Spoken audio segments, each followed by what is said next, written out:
This is Miles Harrington, broadcasting from Station Echo 7 on frequency 1150. If you can hear me, you're still breathing.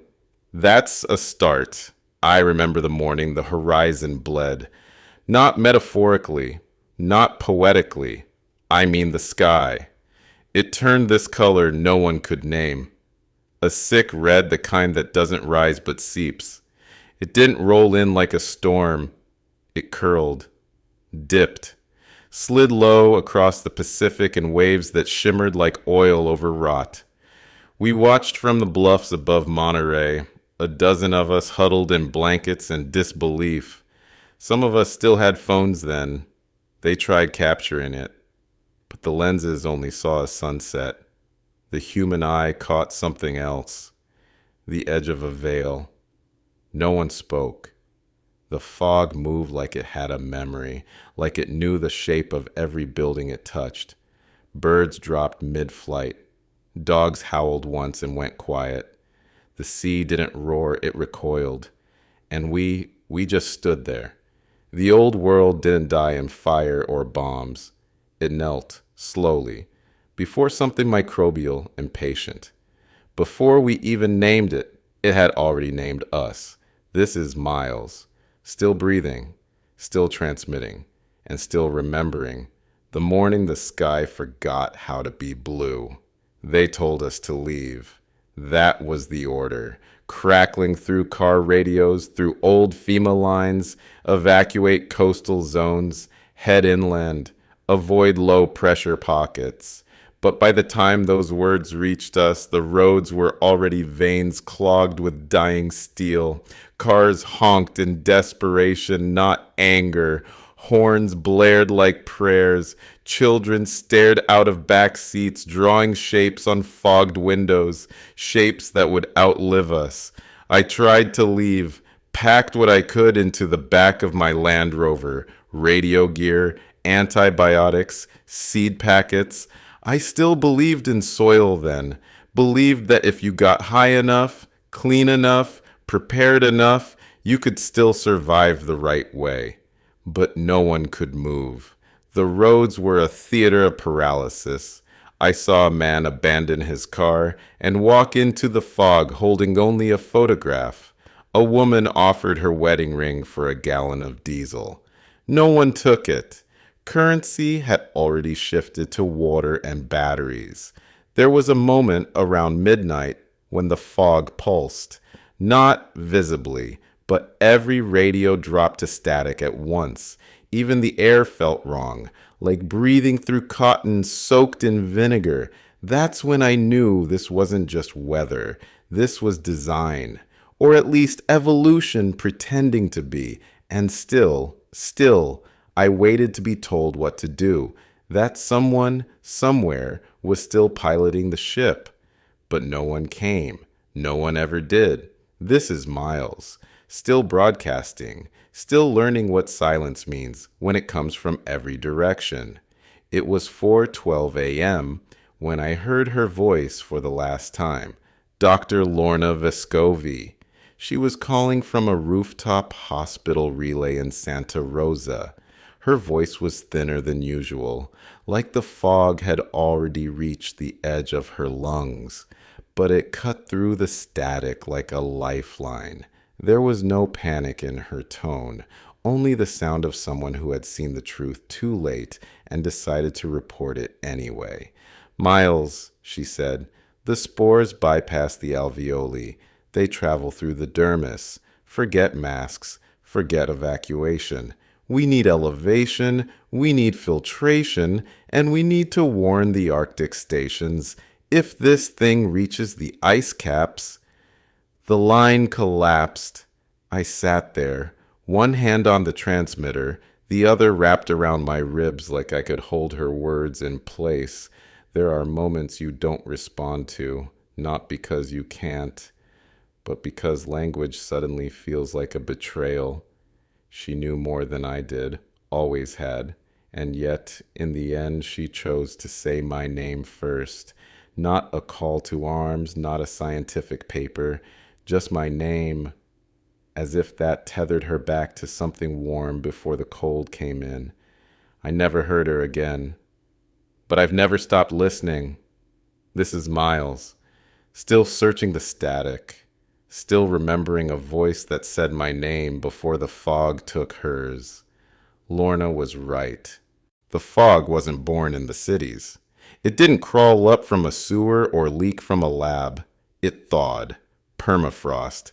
That's the word we'd all heard, but never respected. Miles deep soil, frozen for thousands of years, locking away pathogens and carbon alike. And we, ambitious, trembling humans, warmed it faster than our models predicted, faster than our ethics could process. Buried under ancient ice, a fungal bacterial hybrid, Mycohemotoxicus, phase 2, not engineered, not weaponized, just awakened. It didn't need a factory, it only needed time, and we gave it that with every smokestack, every downed forest, every dollar we built on coal. The spores were dormant until pressure dropped and temperatures rose.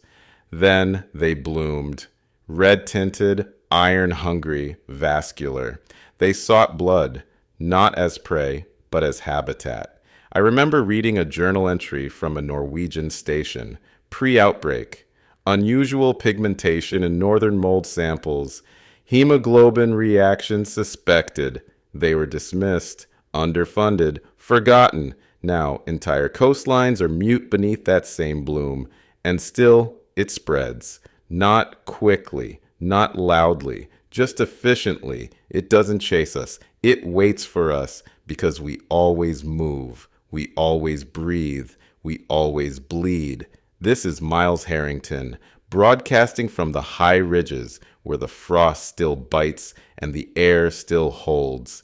If you're out there, above the fog line, filter your water, boil your breath if you can.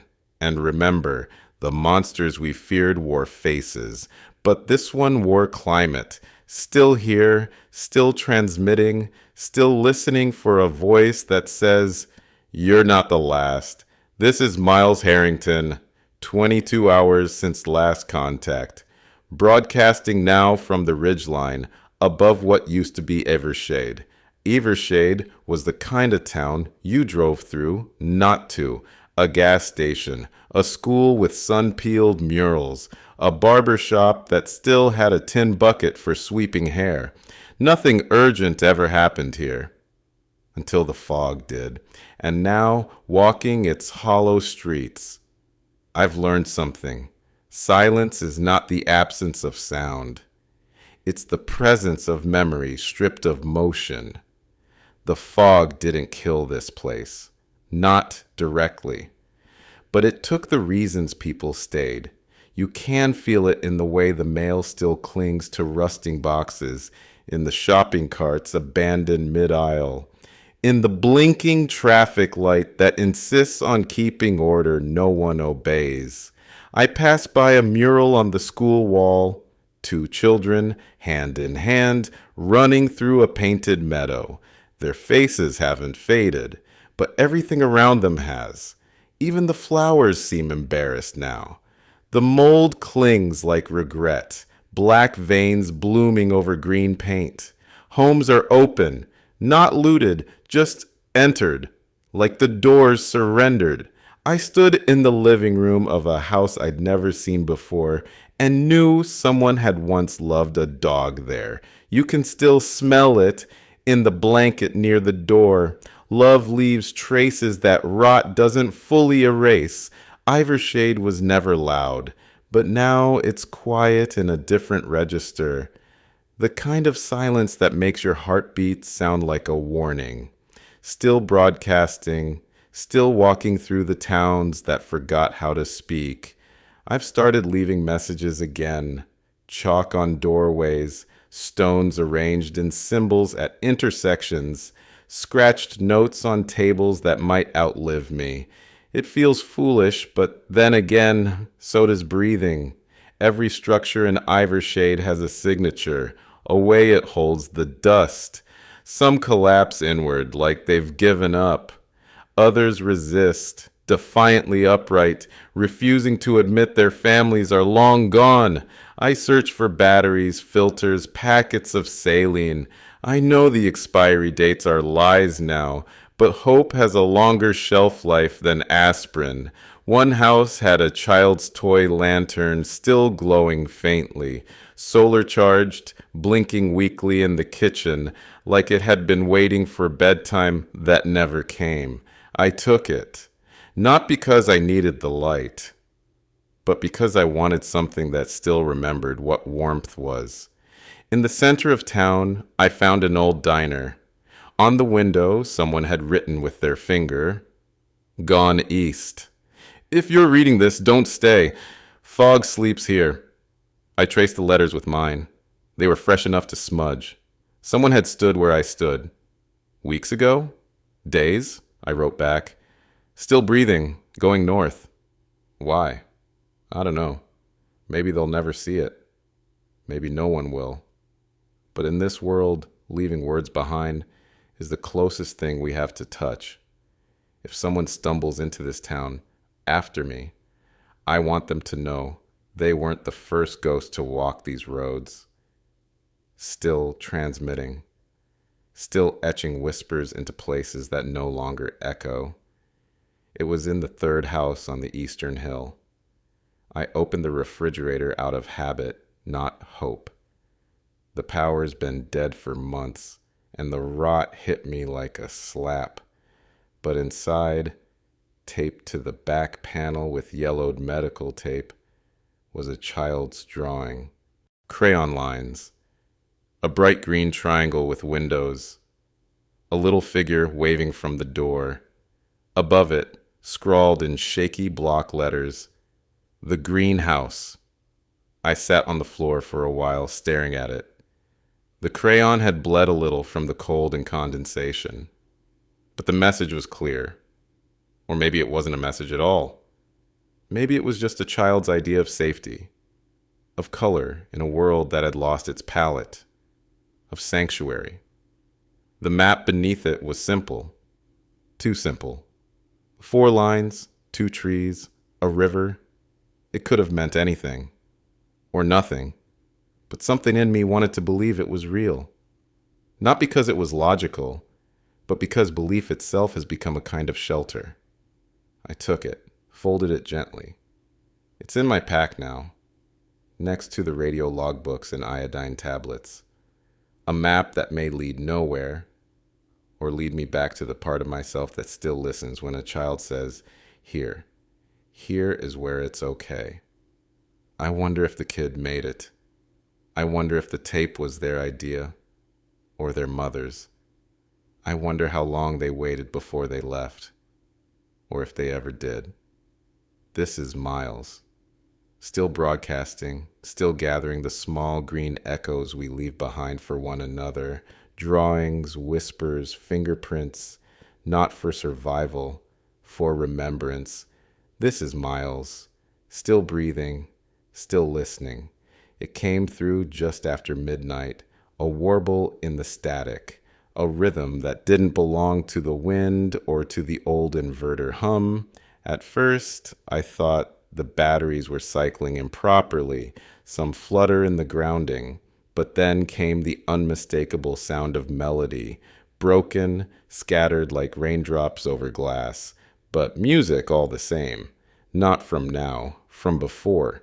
Something orchestral, strings, and then, underneath, a voice, distant and hollowed, like it was echoing down an aluminum corridor. Female, soft-spoken but firm, repeating numbers. 406 by 122, north of Emerald Run. Then it looped, faded, returned, warped, a signal clinging to itself, as if memory had found a way to hum. It wasn't one of ours, not one of the old NOAA broadcasts, not from the pre-war stations either. It was personal, hand-patched, likely on a solar-powered shortwave rig. Someone was trying to be found, or trying to lead. I recorded the frequency, boosted the gain, tracked the azimuth as best I could with what's left of the tracking gear. The signal dips during daylight, gain strength after dusk, high altitude bounce, maybe near the Sierra Ridge. I haven't heard another human voice in 11 days. Not live, not real. But this one clings to the bones differently. The music, it wasn't just filler, it was chosen. Like someone wanted to remind us that sound can still be beautiful, even when it comes through corrosion. I've marked the coordinates on the map, not out of certainty, out of compulsion. Sometimes what survives isn't the strongest signal. It's the one we need to believe in. Still here, still tuning, still trying to catch the voice behind the numbers. I traced the numbers as best I could. The signal lines up with a ridge near the old Sierra weather outposts, one of the decommissioned monitoring stations. I remember them from before. Solar-reliant, UV-shielded bunkers built to log snowfall and air purity. Most were unmanned by the time the blood fog came. Some were converted into relay hubs for shortwave emergency comms. A few were rumored to house researchers who refused to evacuate. This one, Emerald Run, it wasn't even on the official maps. But the old hydrology overlays show something. A glacial basin, high, dry, fragile. It could hold something, or no one. I know what you're thinking, if you're still listening. This could be nothing. A corrupted loop. A dead woman's recording cycling endlessly in a solar-powered whisper. But if you've spent as many nights alone with your own breath as company, you know the weight of a voice you didn't expect.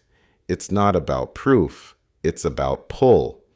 But here's the thing, signals don't survive like that without intent, and this one has layers: music, voice, location, silence. Whoever made this didn't just want to speak, they wanted to be found. I should ignore it. I should stay high, stay dry, stick to routine. But logic doesn't hold much sway anymore. We're not animals anymore, just echoes trying to form words again.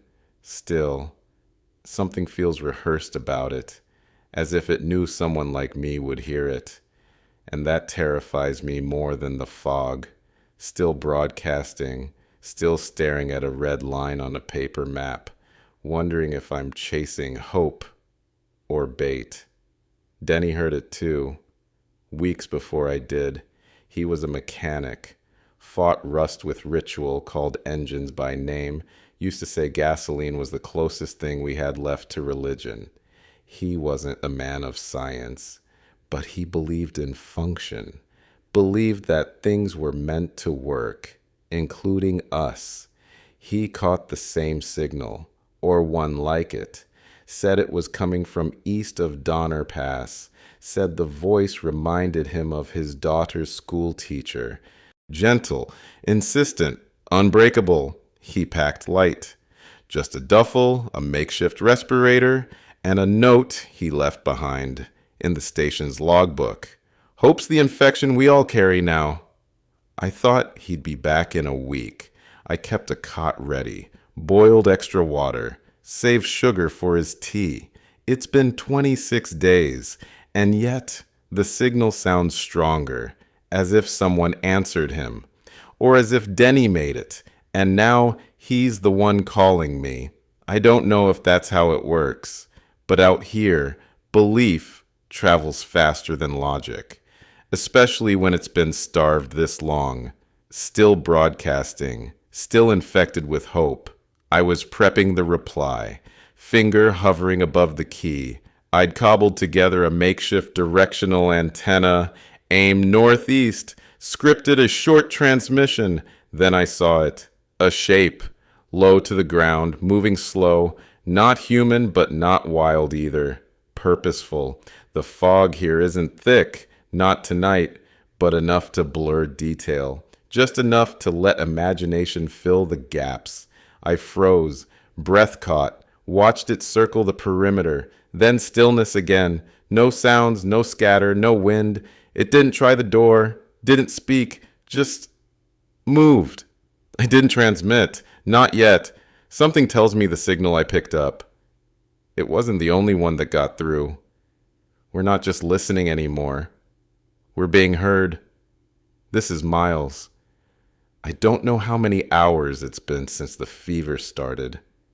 It began with the sound of dripping, a soft rhythmic betrayal from the northwest corner of the roof.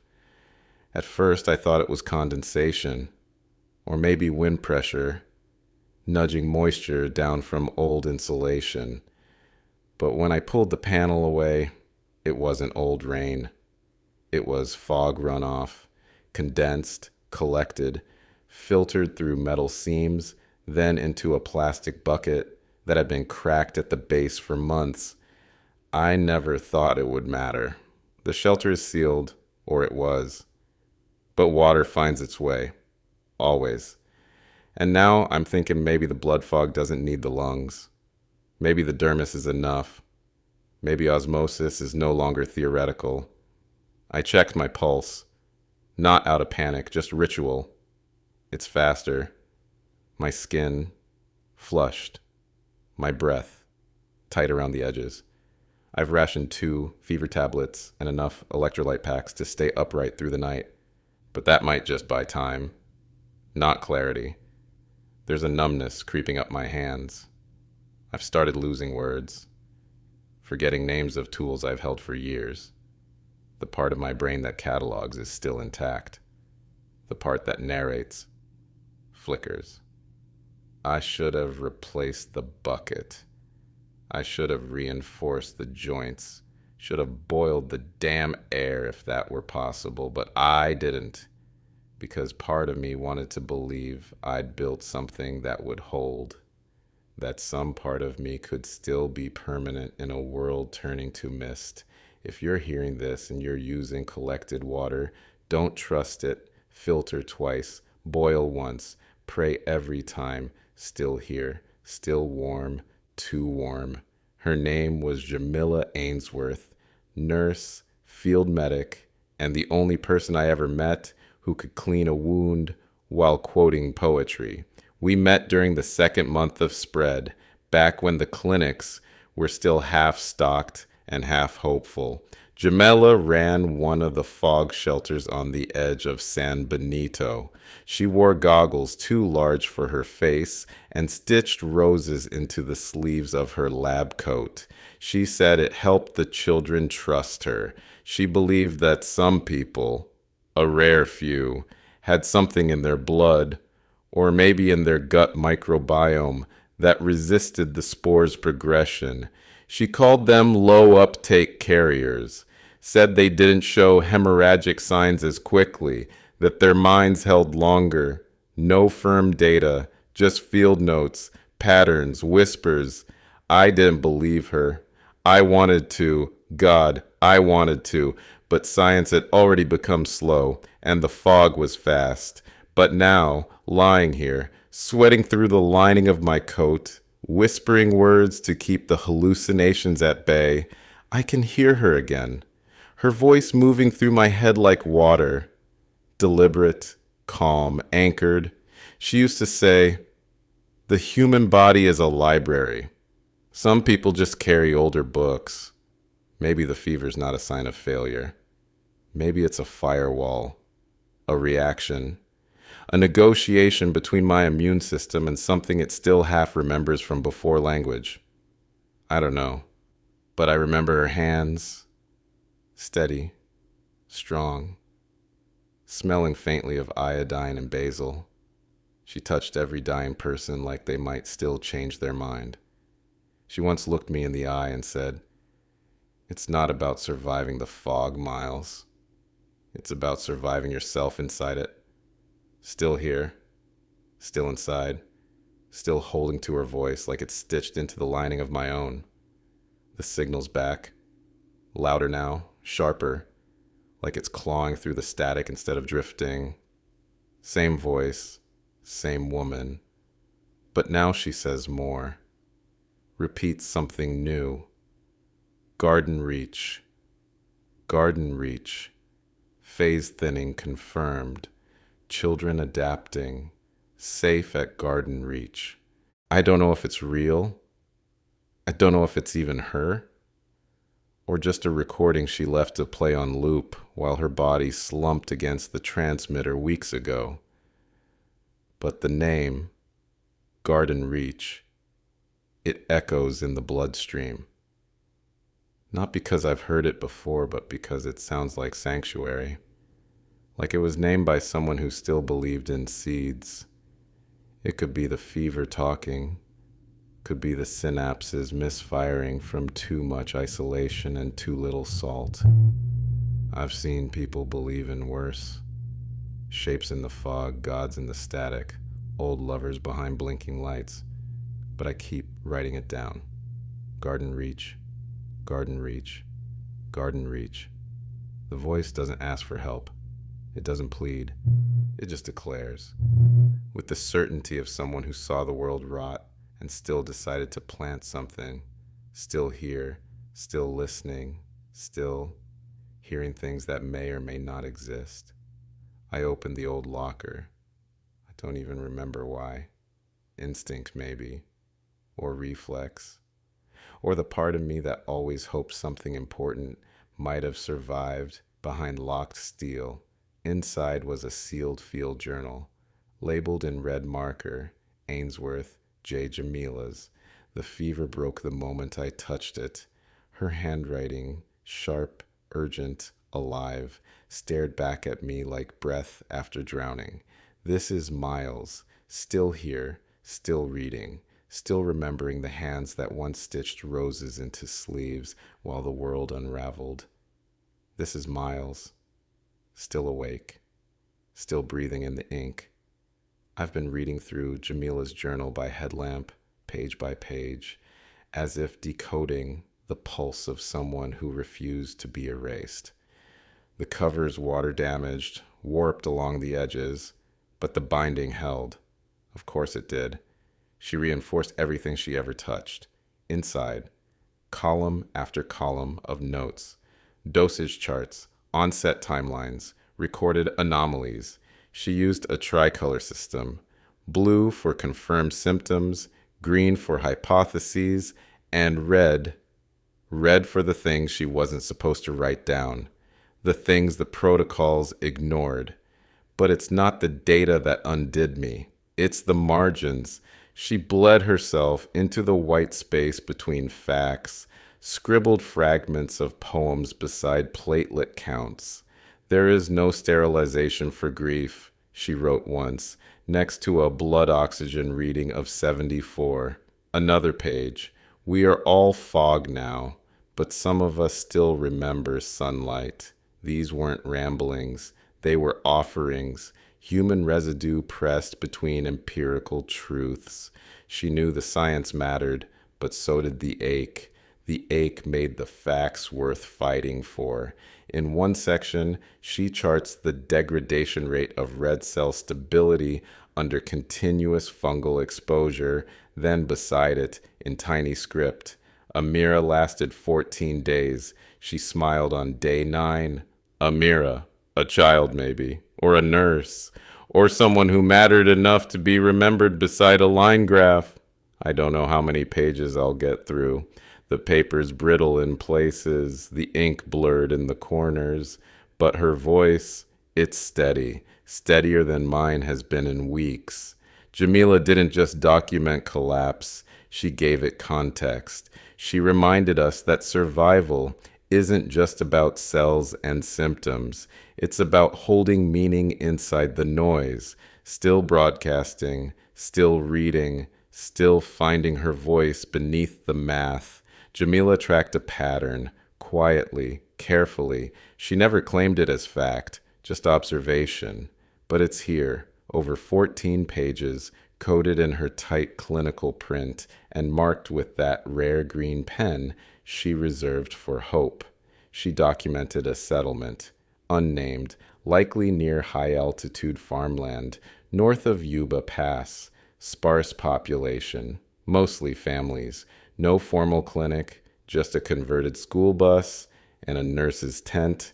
She writes, 13 children exposed to low-level airborne phase, none symptomatic beyond mild fever and transient rash, all recovered. She followed it with a note I can barely make out. Could be soil, or genetic drift, or something older. She sampled the terrain, topsoil, sediment, groundwater. pH was neutral, fungal spread irregular. But in her notes, spore colony density lower than control regions. Unusual microbe presence, possibly symbiotic counteragent. She was on to something. Not a cure, but an interruption, an interference, like the land itself remembered how to protect them. Or maybe we were never supposed to wipe everything out with bleach and fear. She also mentions behavior. The children were quieter, calmer, as if aware they were different, aware they were being watched. She wondered whether they knew, whether survival itself had made them strangers to their own species. And then this. If this holds, it means some roots still know how to resist. She never got to verify. A storm came. They evacuated. Records lost. But she preserved the sample numbers. If anyone has access to what's left of the soil labs in Boulder or the archives in Davis, cross-reference sample IDs of 46 through A52. They may not hold salvation, but they hold the beginning of a question we're still too scared to ask. Still transmitting. Still documenting the breadcrumbs she left behind. Still hoping someone knows how to follow green ink. I've just finished reading the last of her transcribed notes. I can't tell you what time it is. The clock stopped an hour ago, and I didn't have it in me to fix it. But the transmitter still works, and so does my voice. So here it is for anyone listening, anyone who remembers how to listen with more than just ears. Jamila Ainsworth, field medic, pattern mapper, poet in the margins, left behind these entries, these samples, these doubts stitched in confidence. Her notes are precise, her questions are honest, and her memory is still alive in every breath I take inside this shelter. If you're a biologist, a technician, a healer with rusted gloves, and one working centrifuge, I'm sending you her data. 1 page every hour, low bandwidth compression. I'll cycle them on loop until the capacitor burns out or someone tells me they've received it. Don't let her voice vanish. This is Miles, broadcasting from Echo 7 on frequency 1150. Still believing that data is memory and memory is resistance. Still transmitting. Still translating the margins into signal. And then, on the back cover, beneath the emergency protocol sheet she'd taped in place, one final line in red, tell Miles, greenhouse is real. No code, no timestamp, no explanation, just that. And suddenly the fever, the static, the drawing on the fridge, none of it feels accidental. She left me a direction, not a destination. This is Miles, still here, still holding her words like coordinates pressed against my chest, still ready to walk where the ink leads. This is Miles, broadcasting from altitude, north slope, tree line fractured, still ascending. It started with the smell, not rot but its absence, that sweet metal scent the fog leaves behind. Iron-rich and fungal, began to fade around 3,100 feet. It lingered for a while in the creases of my sleeves, but the air grew sharper, colder, cleaner, the kind of cold that tightens your lungs before filling them. I'm above the thick now. The blood fog hangs low in the valleys, a red soup pooling in places the wind has abandoned. From up here, it doesn't look alive, just still. But I know better. Stillness is its camouflage. I keep climbing, boots brittle, hands numb. There's no real path, only memory and instinct, and whatever the deer once carved before the ecosystem collapsed. Every 100 meters, I stop to test the air. My pulse is calmer. Less thrum, more whisper. I'm filtering everything through 2 layers and a mouth soaked in iodine tabs. Not safe, but survivable. There's a clarity up here, not just in the air, but in the mind. The noise is quieter, the fear more distant. Like altitude has trimmed back the hysteria, leaving only reflection. Maybe this is what the ancients meant when they climbed mountains to speak with gods. Elevation doesn't save you, but it makes your breath feel earned. I passed a line of markers, old CDC flags bleached white by UV, flapping against staked rebar. At some point, this ridge was someone's boundary, a perimeter against despair. Maybe it still is. Still broadcasting, still walking, still watching the Red Sea below, and wondering how long before it learns to climb. The ridge flattened for a while, just enough to let memory settle in. There's an old service road here, mostly eaten by roots, split by frost. I followed it for a mile, then 2. That's when I began to see them. Remnants of flight, burned out vans, collapsed tents with names still scrawled in Sharpie across nylon flaps, a tricycle half buried in mud, shoes, always one of a pair, what we leave when we run. I passed a camper that had been sealed with duct tape and prayer. Inside, all the air was gone, just clothing, stacked as if the body wearing them had slowly unstitched itself. There were no signs of panic, no broken glass, just absence, carefully arranged. Everyone thought height would save them. That altitude was immunity, that if you climbed far enough, the fog would hesitate. But they brought it with them, in their clothes, in their skin, in their breath. It wasn't the fog they couldn't outrun. It was the version of themselves that had already surrendered. I stopped beside a fire pit surrounded by empty ration tins. Someone had stayed here long enough to hope, long enough to write their name in charcoal on the stone. I ran my hand over it. The name meant nothing to me, but it mattered once. That's enough. Every caravan told a story, and every story ended in stillness, still broadcasting, still surrounded by ghosts who tried the same road I'm on. The difference is I'm not hoping to escape, I'm hoping to arrive.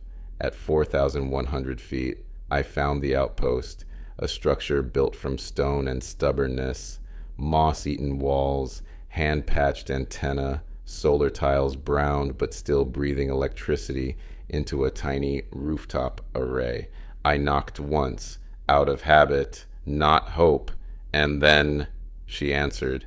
A child's voice, clear, calm, a whisper disguised as a sentence. You're late. I froze. Breath held like a question. She opened the door with both hands, her gas mask oversized, her coat stitched with patches from clothes that didn't match. Behind her, a room flickered, light powered by something still working. She stepped aside, as if she'd been taught what to do when someone finally came. No fear, just protocol. Inside, the air was filtered, dry. I removed 1 layer of cloth and waited. My ears rang from the shift, but I was still breathing. She didn't speak again, just handed me a small cup of boiled water and pointed upward. On the roof, there was a transmitter, homemade, tied together with copper salvaged from kitchen appliances and insulated with scraps of tarp. And it was on. The signal I'd been chasing. The woman's voice came from here, or at least through here. The girl watched me watching the antenna, then said, "They left it for us." I asked who. She didn't answer, but on the wall, above a rack of canned food and torn notebooks, someone had painted a name. Garden Reach. This wasn't just a shelter, it was a message, a waypoint, a relay built not for escape, but for continuity. Still broadcasting, still standing in a room that shouldn't exist anymore, still trying to understand how a child in a patched coat knew I was coming. This is Miles, transmitting from the Garden Reach relay. Altitude confirmed, signal stable for now. I found the source. The woman's voice, the one I've been chasing through frequencies and fever, was never live. It was a loop, a pulse trapped in the copper bones of a dying antenna. She wasn't calling for help. She was calling us forward. Over and over, until we answered, I examined the array. Solar-powered, pieced together by hands that understood signal discipline. The components were scorched from repeated cycles, but not broken, just tired. Like everything else that's lasted this long. Her message, Garden Reach, phase thinning, children adapting, was preloaded into a sequencer, set to repeat every 4 hours with slight waveform shifts to bypass natural noise decay. She left it on a trickle of sun and intention, enough to last months, maybe years, maybe longer than her. There's something sacred about a voice that continues after its source has vanished. Not haunting, not quite. More like a lit path in a forest we thought we'd never find again. She was someone's mother, or scientist, or both. You can tell in the way she layered her cadence. Gentle enough for the broken, clear enough for the skeptical. Not a siren, a guide. And now that I'm here, standing where she once stood, I realize she didn't broadcast to be rescued. She broadcast to rescue. She left a rope across the void, and I followed it, like Denny before me, like maybe others after me will too. We don't always need maps. Sometimes all we need is a voice that believes someone is still listening, still here, still breathing in the echo of a woman who believed in the persistence of signal. There's a guest book in the relay, torn, water-stained, pages bloated from freeze and thaw, but legible. The ink faded in places, as if even the names themselves were struggling to stay. I flipped through it slowly, the way you walk through a graveyard. Not out of fear, but reverence. The first few pages were engineers, dates from the first wave, when the CDC tried to hold the line in mountain air. Then came the nurses, the families, the scattered initials of wanderers who arrived with less to offer than the mere proof of arrival. And then I found it. Denny. His scrawl was unmistakable, angular, bold, the way he signed oil drums and ration logs.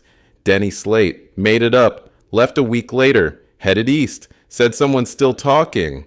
It wasn't a message. It was a memory planted in ink. I traced it with my thumb, felt the ridge where the pen had dug into damp paper. He passed through. He survived the climb. He heard the signal, and then he kept going. I searched for Jamila's name, page by page, hoping, dreading, but it wasn't there. Either she never made it this far, or she chose not to leave a trace. Some people resist inscription. Some carry their story in the margins, like she always did. Still, I spoke her name aloud, just once. The way you do when you're afraid silence might swallow it for good. This place, this Garden Reach, is held together by names. Not infrastructure, not medicine, just echoes of intention. This isn't a fortress. It's a memory palace built from tin and trust. If you find it, if you make it here, add yours, even if you don't stay. Still broadcasting, still writing my name in a book that remembers better than most humans ever did. It happened just as I was prepping for rest. Generator on standby, notes archived, pulse steady, and then The signal spiked. At first, I thought it was interference, electromagnetic whine from nearby rock face, maybe a feedback loop from the old antenna's copper seams. But the frequency was different. Lower, stronger, male, not calm like hers, urgent, controlled panic threaded through clipped consonants. Do not approach the dry zones. Phase 2 is not fog-bound. Repeat, airborne in arid conditions. Southern Ridge compromised, containment failed. Then static. Then again, same voice, shorter this time, just coordinates, and a word I haven't heard in months, mutation. I triangulated the angle, east, past the cracked basins of Nevada, beyond where we assumed the fog could reach. If what he's saying is true, if the blood fog has adapted to dry dispersal, then our elevation is no longer enough. The rules are shifting. Again. But his voice, it wasn't collapsing. It wasn't alone. There was a system behind it. Pattern dispatch, communications discipline. Somewhere, someone's still trying to map this thing, still trying to understand it, instead of just outlive it. I sat there for a long time after the transmission ended, breathing, thinking, feeling the cold creep back into my hands as the relay went quiet again. We thought Garden Reach was the edge, but now it feels like a midpoint, a pause before another climb. And maybe that's what we're up against now, something that's learned to do the same. The man's voice, the second transmission, it wasn't a warning. It was a report. Clipped, compressed, standard military cadence, but layered beneath it was panic disguised as order. The pathogen has shifted. He called it Phase 2. Said it's become airborne in dry climates. Arid zones now show spore activity where moisture is absent. That shouldn't be possible. Not with the fungal genome we cataloged. But if permafrost could awaken the first strain, maybe drought awakened the second. He spoke of dust-carrying filaments, spore threads so fine they cling to desiccated skin, clothes, eyelids, traveling on desert wind currents, latching into cracked earth, silent, invisible, untethered from fog. It no longer needs the crimson curtain. It no longer needs warmth. It's learning to survive as the atmosphere dies around it. And it makes sense. In the bleak way that biology always does, the fungus doesn't want hosts. It wants continuity. It's not hunting us. It's inhabiting us. We are vectors, libraries, vessels for its next iteration. If what he says is true, and I believe it is, then our borders just dissolved. Altitude is no longer immunity. Distance is no longer defense. Even the driest bones can carry a parasite if the air around them still remembers moisture. The fog was never the threat. The fog was the carrier. This is the real beginning. We made the mistake of calling this stillness recovery. For a while, the air cleared. The city stopped burning. The radio bands returned to static, not screaming. We planted, we rationed, we whispered again without coughing blood. And we told ourselves, maybe this is the world learning to exhale after drowning in its own fever. But the silence, it wasn't healing. It was latency. Like the eye of a storm that widens just enough to make you believe it's past. That lull where even the birds return, only to be swallowed by the second wave. Now I see it. The fog didn't recede. It shifted. Like any predator, it withdrew to assess, to molt, to evolve in absence where we thought we were safe. We took the quiet as permission to hope. We should have taken it as a warning. This isn't a story about infection. It's a story about inheritance, about what happens when we pass silence down through generations and call it wisdom. when we convince ourselves that surviving something is the same as understanding it. It isn't. It never was. The fungus isn't just alive. It's observant. It's adaptive. And worst of all, it's learning from us because we're its mirror. The species that invented plastic and believed it wouldn't leak. The civilization that melted its own safety and blamed the sky. We were never the enemy it feared. We were the host it trusted. So if you're listening, stop waiting for the noise to return. The quiet is the message now. The static is the voice, broadcasting from what remains of Garden Reach. If you can hear me, you're not alone. And that still matters. There will be no cure. Not in the way we used to mean that word. There will be no reset, no hand of God pulling us from the ruins. But there will be something else. Continuity. If you're surviving, do it softly. Build slowly. Let the earth forget your noise before you ask it for shelter. The air remembers. The soil listens. Speak only what you're willing to be buried with. We are no longer the dominant species, but we might still be the most reflective. Write your names. Record your breath. Mark the days not just with numbers, but with meaning. Keep journals. Keep seeds. Keep music. Because the next voice that finds you may be looking for proof that we felt something as we fell. This isn't a call for help. It's a call to bear witness. We are the echo of the old world and the architects of what comes next. Just as I kill the signal, the static shifts. A new voice, male, barely audible, no introduction, just one word, repeated, spaced by breath, shaped like a ritual. Awaken, again, and again, and again. No coordinates, no code, just presence. From the east. Something isn't done with us yet. This is Miles, still listening,